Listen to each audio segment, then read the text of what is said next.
శక్తులన్నింటినీ కలిసి ఒక శ్రీమూర్తిగా ఆ ఎప్పుడైతే దేవతలందరూ ఆ శ్రీమూర్తిని రకరకాల ఆయుధాలు బహుకరించారో అందరూ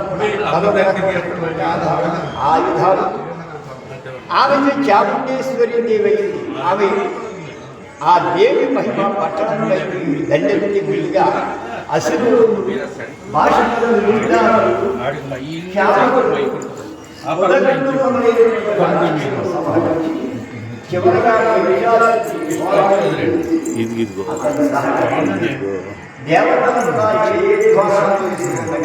అక్కడే స్థిరమూర్తిగా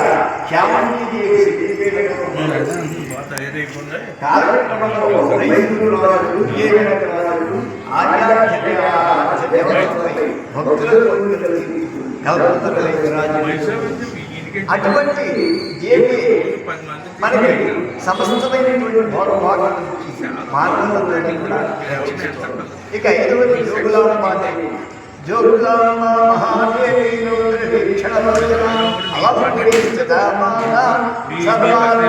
సిద్ధిగా ఆంధ్రప్రదేశ్ మహబూబ్ నగర్ జిల్లా పుణ్యక్షేత్రం జోగులాంబ దేవి.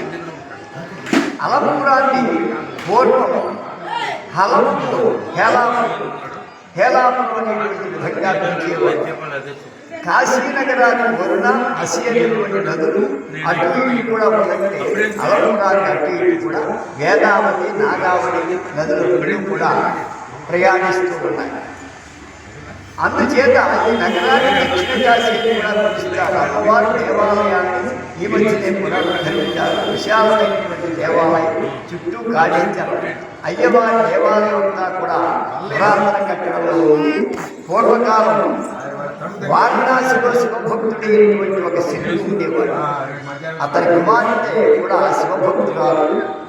చిన్నతనంలోనే భర్తను కోల్పోయిందారు. ఎల్లప్పుడూ శివారాధ్యంతో ఉండేవాడు. ఒకనాడు పరమేశ్వర దర్శనాలను లభించింది. శివుడు వరం కోరుకోగా భర్త అంశగా కుమారుడు కావాలని కోరుకుంటారు. ఈశ్వరానుగ్రహంతో పుత్ర ప్రాప్తి కలిగింది.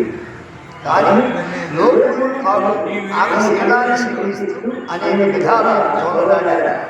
చివరికి ఆ కుమారుడు నా తండ్రి ఎవరిని శివుడే తండ్రి తల్లి బదులు అతను శివుడికే తపస్సు